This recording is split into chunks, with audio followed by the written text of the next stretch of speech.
किसी ने बड़े ही कमाल की बात कही है, कर्म तेरे अच्छे हैं तो किस्मत तेरी दासी है, नियत तेरी अच्छी है तो घर में मथुरा काशी है। जी हाँ दोस्तों, मैं लेकर आया हूँ एक ज़बरदस्त मोटिवेशनल स्टोरी जिसका शीर्षक है राजा और भाग्य।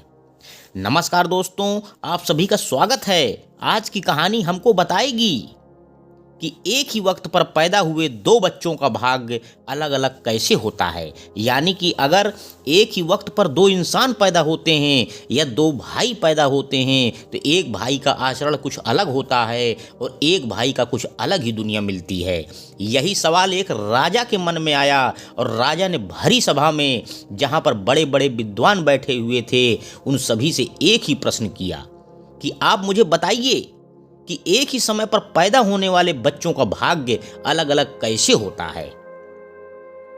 उन्होंने बताया, जिस वक्त मैं पैदा हुआ था उस वक्त अनेकों बच्चे पैदा हुए थे, तो मेरे ही भाग्य में राजा बनना क्यों लिखा हुआ था।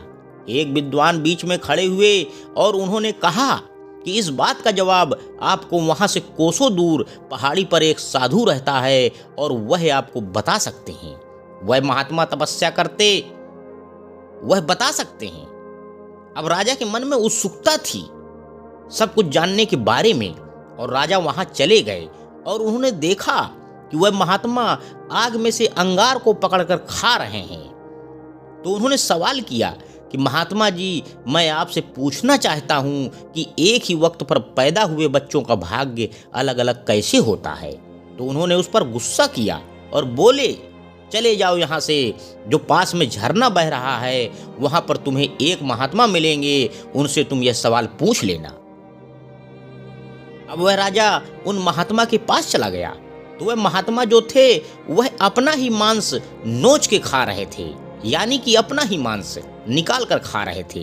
राजा से ऐसे देखा नहीं गया, फिर भी राजा ने अपने आप को रोकते हुए यह सवाल पूछ डाला तो वह महात्मा बहुत गुस्सा हुए कि इस तरीके का सवाल दोबारा मत पूछना, चले जाओ यहाँ से। बगल के गांव में एक बच्चा है 4-5 साल का और वह मरने वाला है, तो तुम्हें बता सकता है। राजा के मन में उत्सुकता थी जानने की, क्योंकि सवाल बहुत जबरदस्त था। तो राजा उस बच्चे के पास चला गया और उस बच्चे के माता पिता सभी वहां बैठे हुए थे।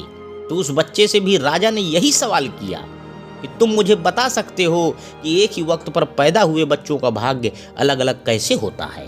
तो बच्चा मुस्कुराया और बच्चे ने बोला कि मैं आपको बताता हूं कि पिछले जन्म में हम तीनों आपके भाई रहे हैं।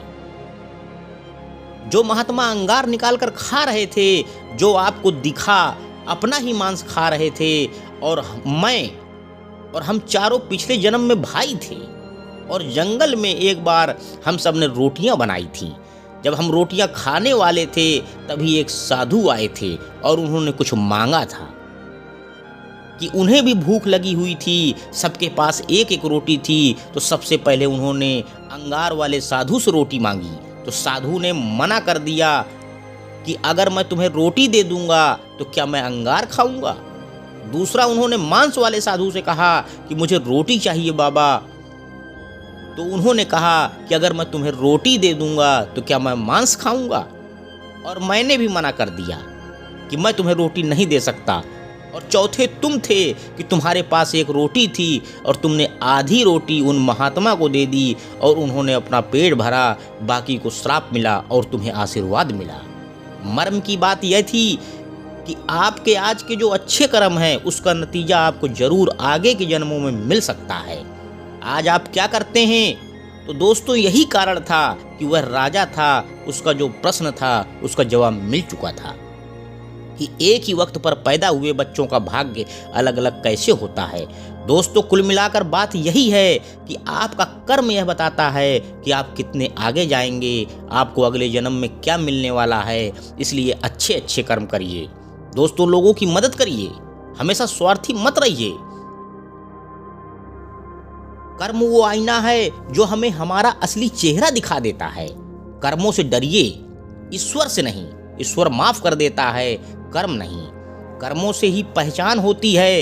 इंसानों की दुकान में अच्छे कपड़े तो बेजान पुतलों को भी पहनाए जाते हैं दुकानों में। जिस तरह से आकाश में मिट्टी उछालने पर वह मुंह पर ही गिरती है, उसी तरह से मूर्ख व्यक्ति जब अच्छे लोगों के साथ बुरा करने की कोशिश करते हैं तो उनका खुद का बुरा होता है। धन्यवाद दोस्तों, मेरे YouTube चैनल को लाइक व सब्सक्राइब करें। आपका दिन शुभ हो।